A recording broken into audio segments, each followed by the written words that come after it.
जिस तस्लीमुद्दीन साहब के डिग्गी के नीचे पीछे बैठ करके वो राजनीति किए, आज उसी का शहर, आज उन्हीं के बात बोल करके आप चाह रहे हैं कि अगर हरिया में रहना है तो हिंदू बन के।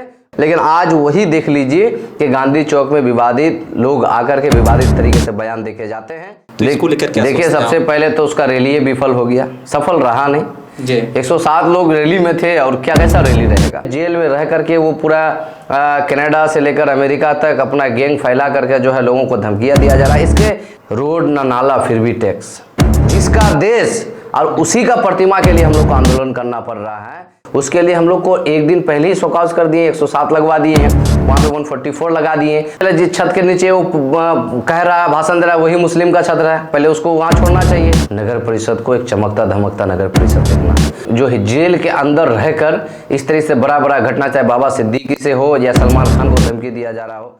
अब बात बोलने से, लोगों को भड़काने से, बलगलाने से नहीं काम चलेगा। अब घुसपैठी है तो आप साबित कीजिए।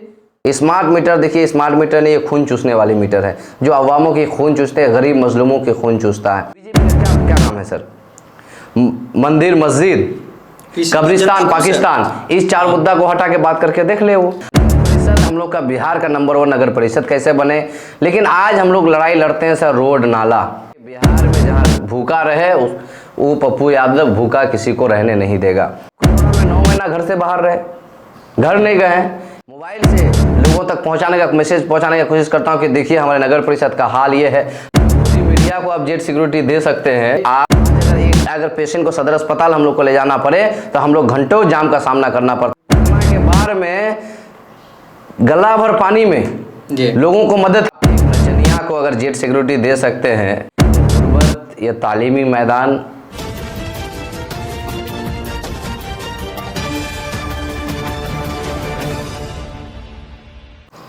जय हिंद, मैं हूं इकराम, आप देख रहे हैं द मीडिया लाइव। आज की इस शाम के अड्डा में हमारे साथ मेहमान है किशनगंज जिला के युवा नेता और किशनगंज चेयरमैन प्रत्याशी इम्तियाज नसर हमारे साथ मौजूद है। शाम के अड्डा में बहुत सारे बातें हैं और बात करेंगे, और किशनगंज की जो हालात है, इससे पहले कई एक एपिसोड में हमने किशनगंज की हालात को दिखाने का कोशिश की है, और आज बात करेंगे इसी हालात पे, और जो अभी सीमांचल की राजनीति है इस पे बात करेंगे और जानने का कोशिश करेंगे। हमारे साथ मौजूद है इम्तियाज नसर। आपका बहुत बहुत स्वागत हमारे साथ जुड़ने के लिए इम्तियाज जी। बहुत बहुत शुक्रिया, और आपका द मीडिया लाइव का जो है मैं तहे दिल से शुक्र अदा करता हूं कि आप लोगों ने अपने वक्त को निकाल के मुझे अपना मौका दिया एपिसोड में, इसके लिए तहे दिल से शुक्रिया। इम्तियाज जी, आपसे सीधा सवाल करेंगे, और सबसे पहला मेरा सवाल रहेगा, आपके साथ मेरा पहला एपिसोड है शाम के अड्डा का शो में, तो आपसे सवाल करेंगे कि आपका करियर के बारे में थोड़ा हमें बताइए, और कहाँ से शुरुआत हुआ था आपका राजनीति में? देखिए, शुरू से एक जुनून था, शुरू से ही एक शौक़ था लीडरशिप का जी। बचपन से ही एक अपने अंदर जो है झलकता था, लोगों को समझ में आता था कि नहीं, हमारे समाज में और हमारे इलाके में ये गुर्बत या तालीमी मैदान की कमी बहुत महसूस होता है। इलाके में आप देख सकते हैं कि कितनी गुर्बत आज भी हमारे सीमांचल में है। तो शुरू से ही बचपन से जब पढ़ाई करते थे तो शुरू से ही एक शौक़ था लीडरशिप का कि लोगों की खिदमत करें, अवामों के लिए खड़ा रहें। तो छात्र राजनीतिक मेरा इंटर हाई स्कूल में, मैं जब मैट्रिक था तभी से मुझे एक लीडरशिप का एक शौक़ था, मॉनिटरिंग करता था। मतलब शुरू से ही मेरा एक अंदर में था कि नहीं, मुझे लीडर बनना है, लीडरशिप करना है। पहले राजनीतिक, छात्र राजनीतिक में मारवाड़ी कॉलेज से स्टार्ट किया था। जब 2016 में जन अधिकार पार्टी में मैं जुड़ा पप्पू यादव जी के साथ, तब से लेकर मेरा राजनीतिक करियर स्टार्ट हुआ। छात्र राजनीतिक से मैं मेहनत करते रहा। कॉलेज में भी हम लोग का 2018 में लगभग चुनाव हुआ था, जिसमें हमारे जन अधिकार पार्टी के एक सीट भी लाए थे, और तभी से ये सिलसिला जारी रहते रहा, और लोगों के बीच खिदमत में लगे रहें, आवामों के लिए खड़ा रहें, हर सुख दुख में लोगों के साथ रहें, चाहे कोई भी तालीम का मामला हो, चाहे लोगों के कोई समस्या आए, चाहे जितने कोई भी मामला में अगर इम्तियाज नसर को खबर होती थी तो इम्तियाज नसर वहाँ पहुंचकर उन लोगों के लिए अपने से जहाँ तक हो सकता था, अपने जान से लेकर अपने खिदमत में खड़ा रहते थे। चलिए, आप जन अधिकार पार्टी से जुड़े रहे, तो सबसे पहले आज जो हाईलाइट है उसी खबर को उठाते हैं और आप बात करते हैं। अभी पप्पू यादव को लॉरेंस बिश्नोई जान से मारने की धमकी दी, शायद आप भी इस खबर से वाकिफ़ हैं, तो इसको लेकर क्या सोचते हैं? देखिए, बात ये कहेंगे धमकी किसको देना नहीं देना, ये आम बात है, समझे। धमकी किसी को भी मिल जाता है किसी के द्वारा। लेकिन मैं ये कहना चाहूँगा, एक निर्दलीय सांसद लगातार 4 बार, कभी किसी ने सुना नहीं होगा कि पूरे हिंदुस्तान में कि 4 बार कोई निर्दलीय सांसद बने। एक बार के बाद दोबारा नहीं बनता है सर। 7 बार के सांसद रहे, हमेशा गरीबों मजलूमों के बीच रहने वाले। अगर कोई घटना हो जाता है तो 24 घंटा में सबसे पहले पहुंचने वाला पप्पू यादव। जहां बाढ़ आए तो सबसे पहले मदद करने के लिए पप्पू यादव, कोरोना आए तो पप्पू यादव। कहीं पूरे बिहार में चाहे कोई भी आपदा, कोई भी समस्या हो, लोगों की खिदमत में सबसे पहले पप्पू यादव उतरते हैं। लेकिन उसने ये कहा कि किसी भी लोग पूरे हिंदुस्तान के बारे में कहीं पे कोई घटना होता है, पप्पू यादव खड़ा रहते हैं। कल भी खड़ा थे, आज भी, आगे भी रहेंगे। उन्होंने धमकी आप लॉरेंस बिश्नोई के द्वारा मिले या किसी के द्वारा मिले, ये बिहार के अवामों का शेर है, अवामों की खिदमत के लिए रहता है। अगर इन्होंने तो साफ अक्सर में कह दिए कि अगर मुझे सरकार को ऐसा लगे कि मुझे सिक्योरिटी नहीं देने चाहिए तो वापस ले ले। मैं पब्लिक के सेवा में हूँ, पब्लिक के साथ में रहूँगा, पब्लिक ही, जनता ही मेरा सुरक्षा है। लेकिन अभी जेड कैटेगरी के सिक्योरिटी का मांग कर रहे हैं पप्पू यादव। देखिए, आप एक नचनिया को अगर जेड सिक्योरिटी दे सकते हैं, एक अगर गोदी मीडिया को आप जेड सिक्योरिटी दे सकते हैं, अब एक जननायक, जन बिहार को हर एक मुद्दे तक को आगे ले जाने वाले, हर गरीब मजलूमों को देखने वाले, कोरोना से लेकर बाढ़ से लेकर चाहे कोई भी मामला हो जाए, हर जगह सबसे पहले कहीं मर्डर हो जाए तो 24 घंटा में सबसे पहले अगर कोई पहुंचता है वो पप्पू यादव जी है। और उन जैसे नेताओं को एकदम मिलनी चाहिए सुरक्षा। पब्लिक के खिदमत में रहते हैं। कोरोना में 9 महीना घर से बाहर रहे, घर नहीं गए, खिदमत में रहे लोगों के लिए। पटना के बाढ़ में गला भर पानी में लोगों को मदद किए, जा जाके पहुंचा के मदद काफी किए। वो चीज सोशल मीडिया में वायरल भी हुआ है। जी, तो क्या ये राजनीति गरमाने के लिए पप्पू यादव करते हैं या पप्पू यादव पहले से ये सब करते हैं? देखिए, पप्पू यादव जब शुरू से ही, आज से तकरीबन जब से वो राजनीतिक स्टार्ट किया तब से लोगों की खिदमत में ही लगे हैं, तब से लोगों के अवामों की खिदमत में ही खड़ा रहे हैं। तब से वो हर एक दुख, उसका एक ही कहना है कि बिहार में जहाँ भूखा रहे वो पप्पू यादव भूखा किसी को रहने नहीं देगा। उसका एक ही उसूल है, भूखा कोई भूखे नहीं सो सकता है। जहां पप्पू यादव का जरूरत हो, उसको अपना जान से लेकर अपना माल से लेकर उसको जहां जो कुछ करना पड़े, पप्पू यादव हमेशा पब्लिक के लिए खड़ा रहते हैं और आगे भी खड़ा रहेंगे। जेड सिक्योरिटी का मांग देखिए, आप पूरे हिंदुस्तान में देखिए, इस तरीके से गैंग जो जेल के अंदर रहकर इस तरह से बड़ा बड़ा घटना, चाहे बाबा सिद्दीकी से हो या सलमान खान को धमकी दिया जा रहा हो, अगर वही चीज़ अगर जेल में रहकर इतना बड़ा आतंक वो फैला सकता है तो उसके लिए अब सरकार ये चीज़ को सोचना चाहिए कि उनको किस हिसाब से क्या सज़ा मिलनी चाहिए, क्या देना चाहिए, सरकार का काम है। अब जब वो एक जगह में जेल में रह करके वो पूरा कनाडा से लेकर अमेरिका तक अपना गैंग फैला करके जो है लोगों को धमकियां दिया जा रहा है, इसके लिए सरकार को गंभीरता से लेनी चाहिए। और नेताजी क्या किए, हमारे गृह मंत्री जी को आवेदन लिखे कि मुझे जेड सिक्योरिटी मिलना चाहिए, क्योंकि आवाम की खिदमत के लिए जो रहे, जो गरीब मजलूमों के लिए, तो उनको तो भाई जाहिर सी बात है कि सरकार को भी चाहिए कि हमेशा गरीब मजलूम बिहार के लिए, हर हित के लिए खड़ा रहते हैं, उनको तो मिलनी चाहिए। लेकिन कहीं ना कहीं एक मीडिया के थ्रू या सोशल मीडिया के थ्रू बात भी फैलाई जा रही है कि पप्पू यादव डर गए, क्या ये हकीकत है? देखिए, डरने वाली बात इसमें क्या है? क्या ऐसी बात कहें जो डरने वाली है? पप्पू यादव ने कहा कि चाहे हिंदुस्तान में किसी के साथ भी घटना हो, किसी के साथ भी गलत करे, तो वहां पे पप्पू यादव खड़ा रहेंगे। वो सही बात कर, खड़ा रहते भी है, ऐसे नहीं कि डर गए। उन्होंने बात को, आप एक ही चीज को आप बात जानते ही हैं कि नहीं चाह के भी कुछ चीज को जाहिर करना चाह रहा है, तो ये बलगलाने वाली बात को कहने से नहीं होगा।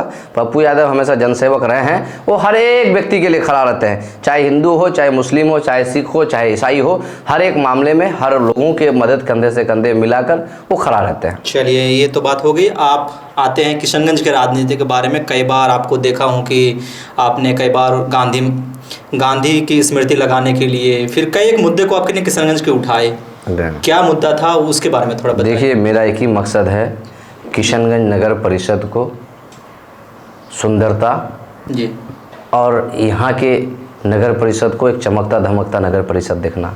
लेकिन आप देख रहे हैं सर कि हमारे नगर परिषद में जी हर एक चीज़ का टैक्स दिया जाता है। रोड ना नाला फिर भी टैक्स।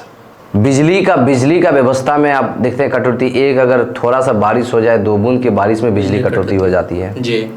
एक सबसे बड़ी समस्या है कि हमारे यहाँ जल जमाव, आज आधा घंटा अगर बारिश हो जाए तो किशनगंज लबालब सैलाब भर जाता है। जल जमाव से पूरा नगर परिषद परेशान है। और नगर परिषद में आप देखेंगे कि इस तरीके से आज हम लोग उस चीज़ की लड़ाई लड़ना चाहिए जो नगर परिषद हम लोग का डेवलप कैसे हो, नगर परिषद हम लोग का बिहार का नंबर 1 नगर परिषद कैसे बने। लेकिन आज हम लोग लड़ाई लड़ते हैं सर रोड नाला, आज हम लड़ाई लड़ते हैं सड़क का, आज हम लड़ाई लड़ते हैं नगर परिषद के होल्डिंग टैक्स का। लेकिन आज हमारे रोड नाला की लड़ाई नहीं है सर, ये बहुत पहले ही नगर परिषद में हो जाना चाहिए। हर एक चीज़ का, पानी से लेकर हर एक चीज़ का टैक्स हम लोग को नगर परिषद में जमा करना पड़ता है। नगर परिषद से सुविधा कुछ नहीं, खाली ज़मीन का टैक्स ज़्यादा है। आप अगर आपकी ज़मीन खाली है इसको मोटेशन करने चाहिए। अब खाली ज़मीन के बात करके देखिए, आप होल्डिंग टैक्स में देख लीजिए आप कहाँ, मगर नगर निगम से भी ज़्यादा हम लोग का नगर परिषद में टैक्स लिया जाता है।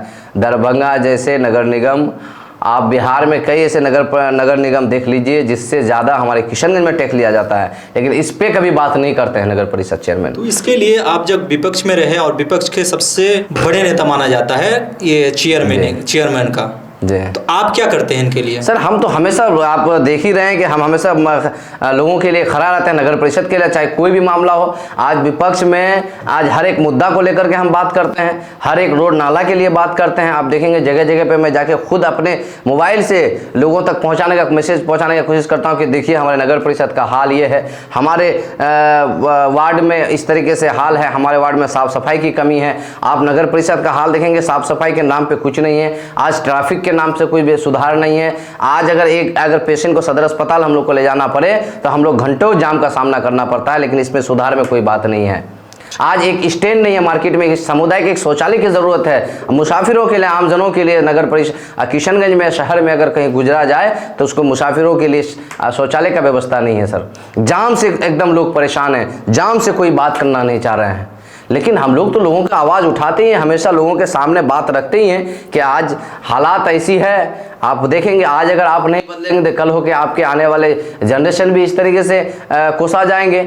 आपको इस चीज़ को देखना होगा और आप लोगों को आने वाला वक्त इंशाल्लाह नगर परिषद की जनता भली भांति जानती है कि जिस तरीके से वो सत्ता में बैठाना चाहते हैं, जानते हैं, उस तरीके से सत्ता से उठाना भी वो अच्छे तरीके से जानते हैं। वो सारा चीज़ जनता, पब्लिक, नगर परिषद की जनता एकदम भली भांति देख रहे हैं और मुझे उम्मीद है कि आने वाले कल को जो जनता इनका इंसाफ और इनका फैसला ज़रूर करेंगे। तो गांधी चौक का भी आप यहाँ पे एक आंदोलन किए कि गांधी का स्मृति लगना चाहिए, तो अभी तक इसका क्या मतलब ये चला है? देखिए हम लोग तो पिछले साल कई सालों से हम लोग प्रयास कर रहे हैं, इसमें कई लोग ने उनके भूख हड़ताल भी किए।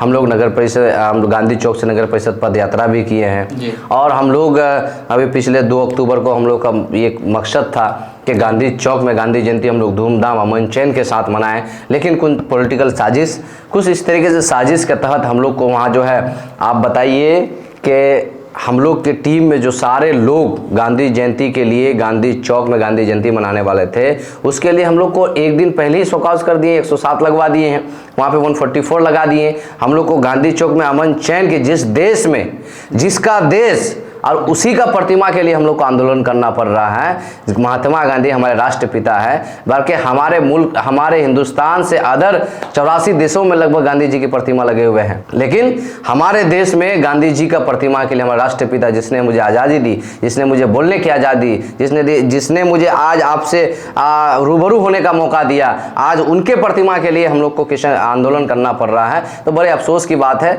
गांधी चौक में हम लोग का मकसद है कि गांधी जी का प्रतिमा ज़रूर लगेगा। इंशाल्लाह हम लोग इससे पीछे नहीं हटे हैं, हम लोग मजबूती से खड़े हैं, क्योंकि नगर परिषद की ये साजिश है कि वहाँ गांधीवादी जो है गांधी प्रतिमा ना लगाए, क्योंकि गांधीवादी से उनको नफरत है, गांधी से उसको एलर्जी है। अब वो जाने, क्योंकि हम लोग जब स्कूटी साहब से हमारी बात हुई थी, हमारे टीम के द्वारा हम लोग गए थे, तो उन्होंने कहा था कि 2 अक्टूबर से पहले वहाँ नगर परिषद के द्वारा वहाँ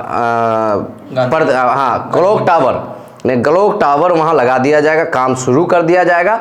हम लोग अपने कंट्रीब्यूट करके वहाँ प्रतिमा लगाने का काम करेंगे। हम लोगों से स्कूटी साहब से बात भी हुई थी, हमारे पास आवेदन का प्रमाण भी है। हम लोग टोटल इस लड़ाई को ऑफिशियली हम लोग आराम लड़ रहे हैं, मजबूती तरीके से लड़ रहे हैं। इंशाल्लाह आने वाला खैर इंशाल्लाह बेहतर होगा और वहाँ पे प्रतिमा ज़रूर लगेगा। लेकिन आप देखेंगे जब हम लोग 2 अक्टूबर को गांधी जयंती मनाने वाले थे तो हम लोगों के पे ये आरोप लगा दिए हैं कि वहाँ पे अमन चैन को भंग करेंगे, हम लोग धार्मिक उल्लंघन कर सकते हैं। आप बताइए 2 तारीख को ना कोई पूजा था, ना कोई त्यौहार था, ना कोई कुछ था, लेकिन हम लोग का मकसद था कि गांधी जयंती वहाँ धूमधाम से मनाएं और एक अच्छा संदेश पेश करें। लेकिन आज वही देख लीजिए कि गांधी चौक में विवादित लोग आकर के विवादित तरीके से बयान देके जाते हैं, लेकिन उस पर कोई कार्रवाई नहीं होता है। क्या संविधान सिर्फ सबके लिए बराबर है या फिर किसी के लिए ज़्यादा है, किसी के लिए कम है? आखिर यहाँ के मान लीजिए कि शासनकाल के द्वारा आपको रोक लगाया गई या प्रशासन के द्वारा रोक लगाया गया? नहीं, यहाँ शासनकाल प्रशासन शासन से ही प्रशासन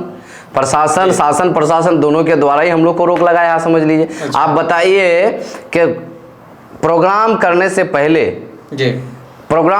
पहले सबके ऊपर कैसे 107 लगा दिए, प्रोग्राम करने से पहले 144 कैसे लग गया। जब हम लोग प्रोग्राम नहीं किए वहाँ तो वहाँ उल्लंघन कैसे हुआ भाई?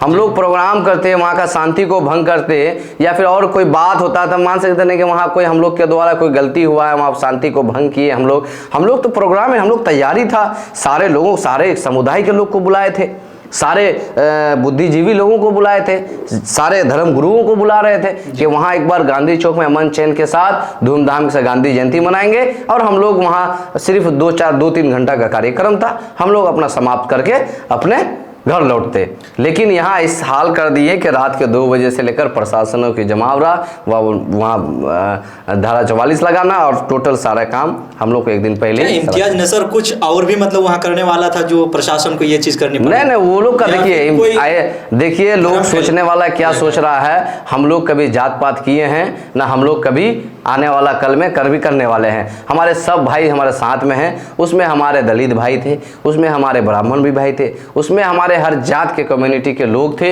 हमारे कमेटी में हमारे बहुत लंबी कमेटी बनी थी, गांधी सत्याग्रह समिति बोल के, हमारे बहुत सब धर्म के लोग थे हमारे साथ। तो हम लोग वहाँ क्या करते हुए, हम लोग तो गांधी जयंती वहाँ एक धूमधाम अमन चैन के साथ हम लोग मनाते। हम लोग सारा चीज़ व्यवस्था किए हुए थे कि चलो एक छोटा सा प्रोग्राम हुआ, उसमें स्कूल के बच्चे को भी आमंत्रित किया गया था कि वहाँ एक गांधीवादी लोग के तरह, गांधीवादी के तरह हम लोग गांधी जयंती मनाएंगे और एक मैसेज संदेश देंगे जो आज तक वहाँ पे होने का काम नहीं किया। तो हम लोग एक मकसद था कि वहाँ पे गांधी जयंती मनाएंगे। और जब बात हुई गई कि गांधी चौक में गांधी जी का प्रतिमा लगनी चाहिए, जब बात सारा चीज़ हो गई है, तब फिर रोक किसका? शासन के द्वारा ना। शासन ने ही इस चीज से, जिसको गांधी से नफरत है, वो इस तरीके से विचारधारा से लेकर चलते हैं। हम लोग गांधीवादी लोग हैं, हम लोग हमेशा भाईचारा को लेकर चले हैं। हम लोग प्रशासन से बात नहीं है, प्रशासन को कोऑपरेट करने वाले लोग हैं, अधिकारियों को कोऑपरेट करते हैं, क्योंकि हमारे काम ही है लोगों को मदद करना, हमारी काम ही है प्रशासन अधिकारियों को कोऑपरेट मदद करके चलना और समाज में, सोसाइटी में एक अच्छे रंग और रूप फैलाना। लेकिन यहाँ पे मान लीजिए कि आप गांधीवादी की बात करते हैं तो राहुल गांधी गांधीवादी की बात करते हैं और उन्हीं के सांसद हैं यहाँ पे, और उन्हीं के महागठबंधन पार्टी के यहाँ पे MLA है सर हम लोग सांसद मोदी जी को भी दिए हैं जी, हम लोग सांसद मोदी जी को भी आवेदन दिए हैं कि गांधी चौक में गांधी जी का प्रतिमा लगनी चाहिए। अगर आपको गांधी चौक में गांधी जी का प्रतिमा लगने से इतना ही एलर्जी है तो आप गांधी चौक का नाम बदल दीजिए। आप गांधी चौक का नाम क्यों रख रहे हैं? किशनगंज का हृदय जी, किशनगंज का हृदय चौक, आप वहां पे गांधी जी का प्रतिमा के लिए हम लोग को आंदोलन करना पड़ रहा है सर। तो ये बहुत अफसोस वाली बात है कि गांधीवादी देश में, गांधी का देश में गांधी का प्रतिमा के लिए हम लोग को आंदोलन करना पड़ रहा है, रोड में उतरना पड़ रहा है। ये बड़ी अफसोस वाली है। बल्कि अदर देश में भी हमारे महात्मा गांधी जी का प्रतिमा लगे हुए हैं, तो हमारे देश में सिर्फ लगने से कुछ ऐसे लोग हैं जो गोडसेवादी हैं, जो उनको गांधी से नफरत है और इस गांधीवादी लोगों से नफरत है, तो वो इस तरीके से ये फैला रहे हैं। लेकिन मान लीजिए हर शहर में गांधी चौक एक फेमस होता है, गांधी चौक और भी बहुत सारा मतलब वीर सुब्रतो के नाम पे होते हैं, गांधी चौक है नाम, इनका बारे में इनका तो नाम रखा गया है, लेकिन प्रतिमा लगाने से मतलब ऐसा क्यों हो रहा है यहाँ पे? सर प्रतिमा तो पहले लगना चाहिए था। जब यहाँ पे सांसद कांग्रेस का है और कांग्रेस गांधी को मानते हैं तो फिर प्रतिमा पहले क्यों नहीं लग गया था? देखिए सर, मैं तो यही बात कह रहा हूँ कि मैंने सांसद महोदय को भी आवेदन दिया है, मैंने पत्र दिया है उनको जी कि महोदय जी को दिया है कि आप इस पे बात कीजिए।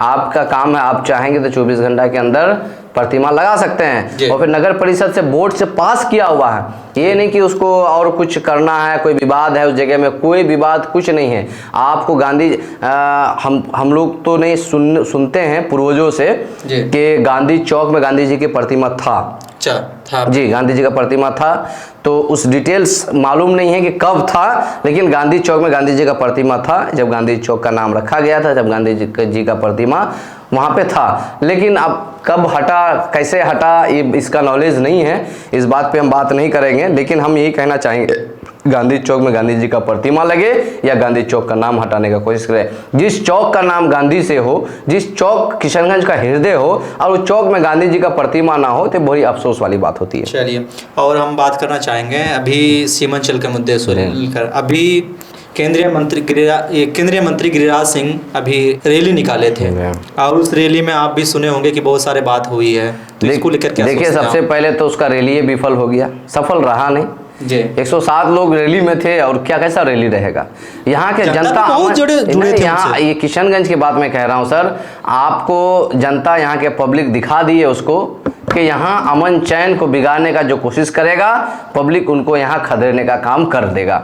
यहाँ अमन चैन भाईचारा सदियों से आया है, किसी का बाप का औकात नहीं है कि हमारे भाईचारा, हिंदू भाई मुस्लिम भाई का भाईचारा को कोई बिगाड़ सकता है। किशनगंज का मिसाल पूरे हिंदुस्तान में जाता है कि वहाँ के अमन चैन और भाईचारा पूरे हिंदुस्तान में एक मैसेज देता है, और हम लोग हमेशा भाईचारा बना के रखते हैं। और इस भाईचारा को कोई चाहेगा कि बिगाड़ने के लिए, तो सर इस पर कोई बात नहीं है। वो कितनों कोशिश कर ले, वो आने वाला अगर उसका कोई जनरेशन भी अगर उठ के आ जाएगा, उसका बाप दादा भी उठ के आ जाएगा हमारे यहाँ भाईचारा को बिगाड़ने के लिए, तो ये बिगाड़ने का ये बस एक पॉलिटिकल एजेंडा है कि बस अवलोक का कुछ काम है नहीं। बीजेपी का क्या काम है सर? मंदिर, मस्जिद, कब्रिस्तान, पाकिस्तान, इस 4 मुद्दा को हटा के बात करके देख ले। वो फिर भी जनता उसी चीज से तो खुश है सर। जनता कैसे बन रहा है? सर, जनता खुश नहीं है सर। आपको जनता आप देखेंगे कि अपने बिहार के लिए हम लोग पिछला बार 39 सांसद चुन के दिए बिहार से जी। हम लोग का बिहार में क्या करके दे दिए? हमारे बिहार के लिए अगर कुछ काम छोड़िए, अगर बिहार के बारे में अगर हमारे प्रधानमंत्री और गृह मंत्री अगर 1-2 शब्द भी कहे तो हमको सुना दीजिए कि बिहार के बारे में सोच रहे हैं। ये लोग कुछ नहीं है, सिर्फ धर्म की राजनीति करते हैं। ये लोग का काम है धर्म की राजनीति करना, इसका काम है लोगों को तोड़ना। लेकिन हम लोग पूरे हिंदुस्तान में और हमारे खास करके किशनगंज में ये भाईचारा हमेशा बना रहेगा। मुझे उम्मीद है इंशाल्लाह हम लोग को पूर्वजों ने जो सिखा के गए हैं लोगों को कि आपसी भाईचारा कभी ख़त्म नहीं होगा, और आने वाला जनरेशन भी जो हमारे आने वाले जनरेशन रहेगा उन लोगों के अंदर भी भाईचारा इंशाल्लाह इसी तरीके से बना रहेगा। यहाँ वैसे कोई बात होने वाला नहीं है, सब कोई भाईचारा, हिंदू मुस्लिम सिख ईसाई सब मिल करके हम लोग एक साथ में एक प्लेट में खाना खाते हैं, और एक साथ एक टेबल में हम लोग बैठ के अपने बात रखते हैं। अच्छा, लेकिन कहीं ना कहीं प्रदीप सिंह जो सांसद है, अररिया सांसद प्रदीप सिंह, उनका बयान आया है कि अररिया में रहना है तो हिंदी बनकर रहना। किसी का बाप का हिंदुस्तान या किसी का बाप का अररिया नहीं है सर। सुन लीजिए, पहले ये सवाल उनको ये मतलब जो बोलना पड़ा, क्यों पड़ा? क्योंकि मुसलमान उसको ये बात आ रही है सामने, इसका मतलब है कि मुसलमान उसको तंग कर रहे हैं। सबसे पहले जिस छत के नीचे वो कह रहा है, भाषण दे रहा है, वही मुस्लिम का छत है, पहले उसको वहाँ छोड़ना चाहिए। अगर उसको मुस्लिम अगर सपोर्ट नहीं करता, मुस्लिम का वोट नहीं लेता, तो वो सांसद बन जाता। अरे भाई, यहाँ पे उसको बेकुतने वाली बात बोल के कुछ नहीं होने वाला है। वो अपने बात को पलट दिए, बोले मेरा बात को तोड़ मतोड़ के सुना रहा है। अरे भाई, आपने जो कहा वो मीडिया सुना रहे हैं, वो पब्लिक के पास जा रहा है।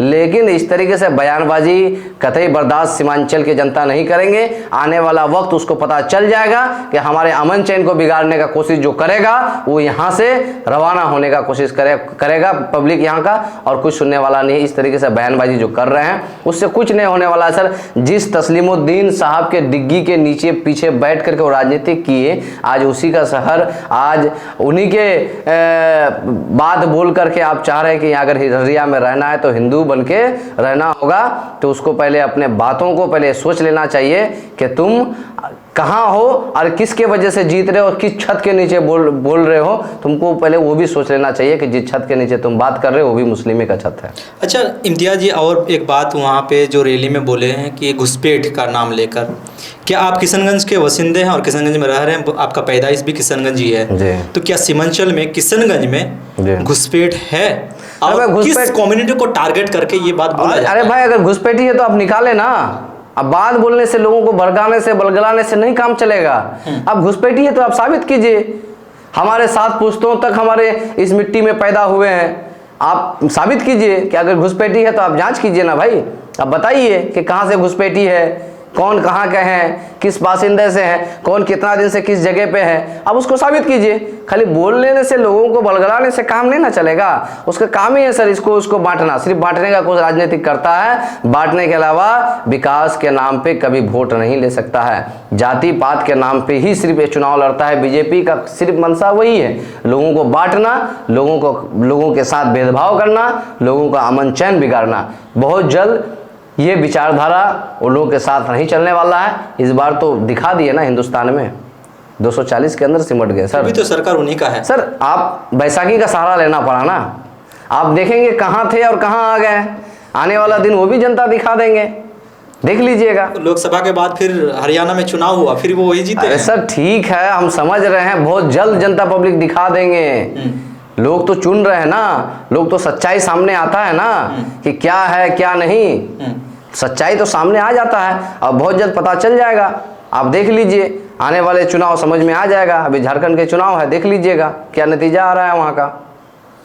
और यहाँ पे आप जब हिंदू मुस्लिम एकता की बात कर रहे हैं, वहीं हिंदू को यहाँ पे सिखा के गए हैं। गिरिराज सिंह का भाषण सुने हैं जी। उन्होंने बताया कि अगर कोई तुम्हें 1 थप्पड़ मारे तो तुम 100 जमा होकर 100 थप्पड़ मारो। सर उसका काम है, उसका सिर्फ यही चीज रह गया है बोलना। आप किशनगंज में आकर के सीमांचल के एक तरक्की के बारे में बात किए। सीमांचल में हजारों एकड़ हर साल रोजाना बाढ़ में कट के सम्मिलित हो जाते हैं, हजारों घर बेघर हो जाते हैं, हजारों लोग रोड पे आते हैं। कभी इसके बारे में नहीं बात किए। हमारे सीमांचल में, हमारे किशनगंज जिला के लिए शिक्षा पे बात नहीं किए, तालीमी मैदान पे बात नहीं किए। आज सदियों से AMU वीरान पड़ा हुआ है, इसके लिए बात नहीं किए। आप यहाँ के तरक्की के बारे में बात नहीं कर रहे हैं। आज हमारे किशनगंज में मेडिकल कॉलेज के बारे में बात नहीं कर रहे हैं। आज हमारे किशनगंज डेवलप कैसे होगा, हमारे सीमावर्ती क्षेत्र है, हम यहाँ से, हमारे यहाँ तालीमी मैदान, हमारे यहाँ कॉलेज की सुविधा कैसे होगा, इसकी बात नहीं कर रहे हैं। हमारे यहाँ यूनिवर्सिटी की बात नहीं कर रहे हैं। आप बात करने आ रहे हैं कि यहाँ के अमन चैन को और भाईचारा को बिगाड़ने का काम। तो ये भाईचारा ये बिगड़ने वाली नहीं है। आपको यहाँ से खदेड़ने का काम यहाँ की जनता कर लिए हैं, तो विफल हो गया उसका प्रोग्राम। और आने वाला कल इस तरीके से बयानबाजी के लोगों के ऊपर सख्त जो है सरकार को लेना चाहिए कि इस तरीके से अमन चैन जो बिगाड़े, इस तरीके से भाईचारा जो बिगाड़ने का काम करे, ऐसे रद्द को रोकने की ज़रूरत है। चलिए, आप युवा नेता भी बने हुए रहे हैं और उसी चीज़ से मैं आपसे सवाल करूंगा। यहाँ पे स्टूडेंट का बहुत सारा सवाल है कि यहाँ पे बहुत सारा लिस्ट, अभी जो लिस्ट के थ्रू उनको कॉलेज मिलता है, तो बहुत सारे स्टूडेंट है कि मतलब उसको 1 साल नहीं मिला, 2 साल नहीं मिला, उसके बाद वो पढ़ाई छोड़ देते हैं, लिस्ट में नाम नहीं आता है। सर मैं वही चीज़ कहना चाह रहा हूँ कि हमारे किशनगंज में कॉलेजों की कमी है बहुत। सिर्फ पूरे जिला में 2 ऐसे कॉलेज है, मारवाड़ी कॉलेज और नेहरू कॉलेज गवर्नमेंट कॉलेज, जिसमें बच्चे इतने सारे हमारे माशाल्लाह हम लोग किशनगंज में तालीमी मैदान में बहुत आगे जा चुके हैं और धीरे धीरे इसको जो है बहुत आगे कर रहे हैं। बहुत पीछे थे हम लोग, लेकिन तालीमी मैदान में हम लोग आगे बढ़ रहे हैं। और हमारे यहाँ के जनप्रतिनिधियों से मुझे गुजारिश है और यहाँ के नेताओं से मैं कहना चाहूँगा कि यहाँ पे एक यूनिवर्सिटी की ज़रूरत है, यहाँ पे कॉलेजों की कमी है, ताकि हर साल लगभग हज़ारों स्टूडेंट, हज़ारों छात्र जो है अपने दाखिला नहीं ले पाते हैं। इससे बहुत अफसोस होता है और हमारे ग्रामीण क्षेत्र के स्टूडेंटों को बहुत दिक्कत होता है, जो अपने घर, अपने ज़मीन जायदाद, अपने गाय, अपने जानवरों को बेच करके अपना तालीमी हासिल करते हैं, जो गाँव से आते हैं, जो नदी के कटाव में बह जाते हैं। उन लोगों ने जो तालीम हासिल करना चाहते हैं, उन लोगों को मौका नहीं मिलता है। लेकिन हमारे यहाँ के नेता को ये सोचने की ज़रूरत है कि हमारे किशनगंज जिला में खास करके कॉलेज हो, ताकि यहाँ के स्टूडेंट को बाहर जाना नहीं पड़े, ताकि यहाँ के स्टूडेंट अच्छा से तालीम हासिल करके एक अच्छा मकाम और यहाँ की गुर्बत को दूर कर सके। किसानी क्षेत्र है, यहाँ के किसान की हालत तो आप देख ही रहे होंगे और जानते भी होंगे, इस चीज़ से वाकिफ है कि किसान बाढ़ के समय में फसल लगाते बर्बाद। सर मैं वही चीज़ कह रहा हूँ, आज नदी कटाव में हज़ारों एकड़ किसानों की ज़मीन नदी में ढह जाता है, आप उस पर क्यों नहीं बात कर रहे हैं? आप बांध निर्माण कार्य को क्यों नहीं बात कर रहे हैं? आप किसान आज अपने अनाज को अपने दामों पे नहीं बेच पा रहे हैं, और वही चीज़ फिल्टर लगा करके जो है उसी को खरीदिए और उसका दुगुनी दाम पे खरीदिए। लेकिन किसान जब अपने मेहनत मुशक्क़त करके अपने अगर अनाजों को बेचने जाएंगे तो उनका दाम नहीं दे रहे हैं। तो कहीं ना कहीं किसानों के साथ हमेशा सौतेला व्यवहार होते आया है, और हमारे किशनगंज हमारे सीमांचल के लोग सबसे ज़्यादा किसान की खेती करके ही अपने घर बसाते हैं, और अपने बाल बच्चों को जो है पढ़ाना लिखाना सारा चीज़ खेती करके ही वो लोग अपने परिवार को पालन पोषण करते हैं। तो यहाँ के किसानों के बारे में सोचने की ज़रूरत है, और हमारे सरकार से भी, बिहार सरकार से भी अनुरोध है कि सिर्फ आप लोग नंबर पलटने का काम करते हैं, लेकिन कभी कभी लोगों को पलटने का कोशिश कीजिए, लोगों के खिदमत में लगिए।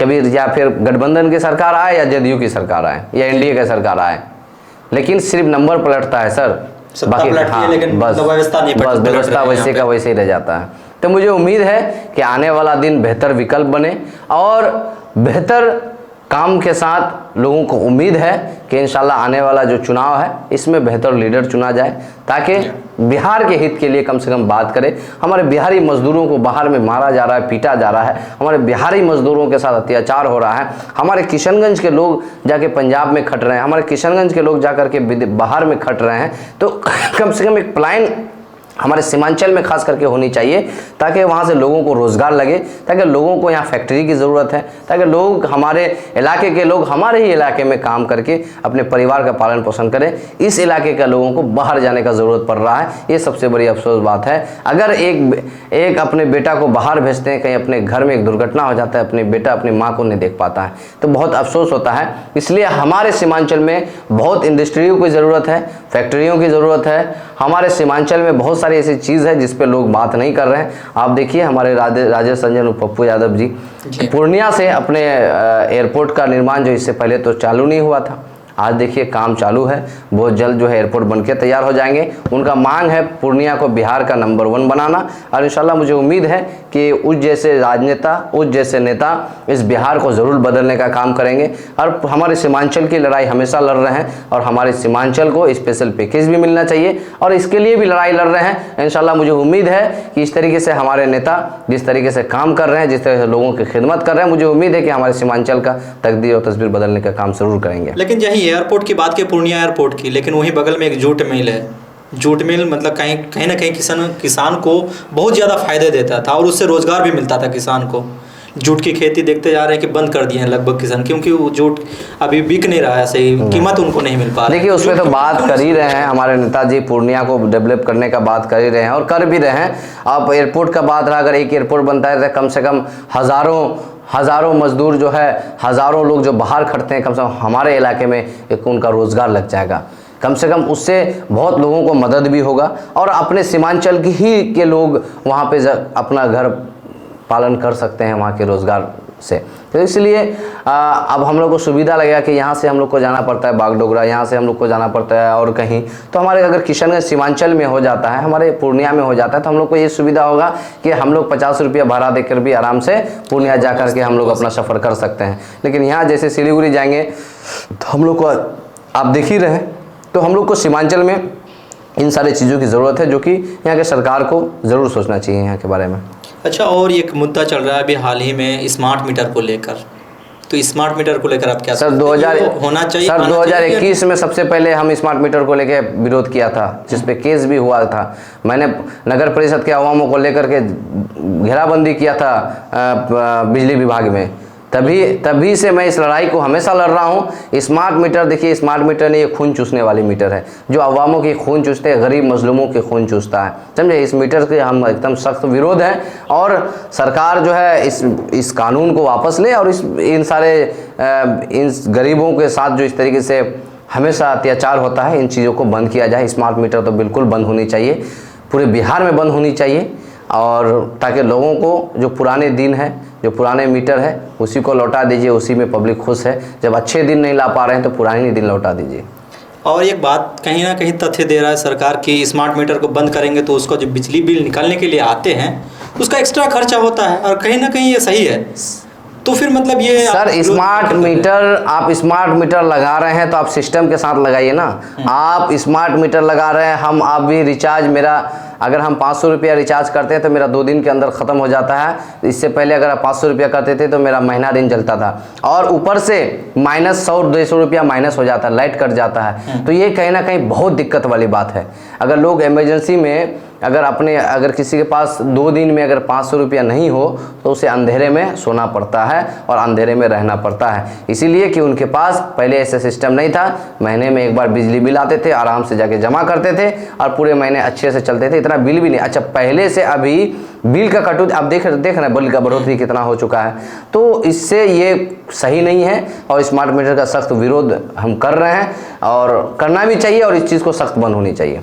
अच्छा चलिए, अब फिर बात करते हैं आपका वो जो आप चुनावी को लेकर आप चुनाव लड़े थे और चुनाव में कहीं ना कहीं आपको हार का सामना करना पड़ा, क्या वजह रही होगी? देखिए साजिश इम्तियाज नसर जब आगे रहते हैं, यहाँ पे जनता के बीच रहते हैं, जनता के लिए काम करते हैं, और इतने सारा आप अपने बारे में सर ये सरासर साजिश है, ये साजिश है। ये लोग नहीं चाहता है कि किसान का बेटा आगे आए, ये लोग नहीं चाहते हैं कि यहाँ के युवा नौजवान आगे आए।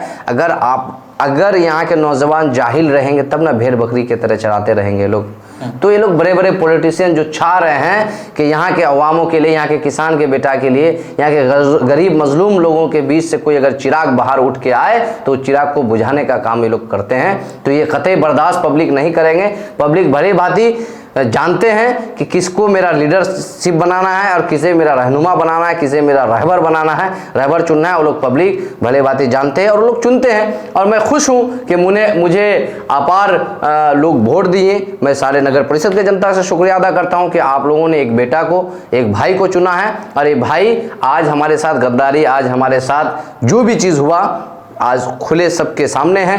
मैं उसको बार बार रिपीट नहीं करना चाहूँगा, लेकिन बहुत जल्द इनका इंसाफ ज़रूर मिलेगा। हम लोग लड़ाई को छोड़े नहीं हैं, हम लोग लड़ाई जारी है। हम लोग का निर्वाचन आयोग में केस भी चल रहा है, आज भी केस है, और हम लोग का उम्मीद है कि हम लोग किशनगंज के अवामों के हित में और किशन नगर परिषद के हित में हम लोग के बीच में फैसला आएगा। हम लोग का तारीख भी ऑर्डर भी रिजर्व हो चुका है। इंशाल्लाह बहुत जल्द जो है बहुत खुशखबरी किशनगंज के अवामों के लिए बहुत जल्द मिलने वाले हैं। मुझे उम्मीद है कि नगर परिषद की जनता आने वाला दिन सिखा देंगे कि ये गरीब मजलूम का बेटा को हराने का काम जो किया है, जिस तरीके से उनके साथ बेहुरमती और जिसके साथ गद्दारी किया है, इनका फैसला नगर परिषद की जनता आने वाला कल जरूर ला लेंगे। तो कहीं ना कहीं आप आरोप लगा रहे हैं कि आपको साजिश के तौर पर हराया गया। सर जाहिर सी बात है, जिसको आप क्या कहेंगे, इसको हम शासन को कहें कि प्रशासन को कहें, सब आंखों के सामने है। हमारे चुनाव में सारा चीज़ मैं एक ही बार कहा कि मैं उस चीज़ को बार बार रिपीट नहीं करना चाहूँगा कि सामने मौजूद है कि मुझे जीत के बाद दोबारा हार के करार दिया गया, और मैं हिम्मत नहीं हारा हूँ, मैं डट के खड़ा हूँ। कब तक इम्तियाज नसर जैसे युवाओं को या नगर परिषद के हज़ारों युवाओं को दबाने का कोशिश अगर करेगा तो ये दबने वाला नहीं है। आप 1000 बार दबाने का कोशिश करेंगे तो हम 2000 बार सीना चान करके खड़ा रहेंगे और हिम्मत से काम लेंगे और मजबूती से, क्योंकि हमारे साथ अवाम है, हमारे साथ गरीब मजलूम माँ बहनें हैं जिनके लिए मैं खड़ा रहता हूँ और इंशाल्लाह खड़ा रहूँगा। आने वाला वक्त ये पता चल जाएगा कि पब्लिक क्या चाह रहे हैं और किसको अपना रहबर बनाना है। चलिए आपसे अंतिम सवाल करेंगे, आखिरी सवाल करेंगे जी। सीमांचल की जनता को क्या संदेश देना चाहते हैं इम्तियाज नसर? मैं सबसे यही संदेश देना चाहता हूं कि हमारे सीमांचल, हमारे किशनगंज एक अमन चैन की जगह है, एक खुशी और एक भाईचारा की जगह है। इसको बरकरार का कोशिश जो भी करेगा उसे खदेड़ने का काम कीजिए और अपना भाईचारा एकता बनाएंगे रखिए। और मैं कहूँगा कि हमारे इलाका तालीमी मैदान से बहुत पीछे है।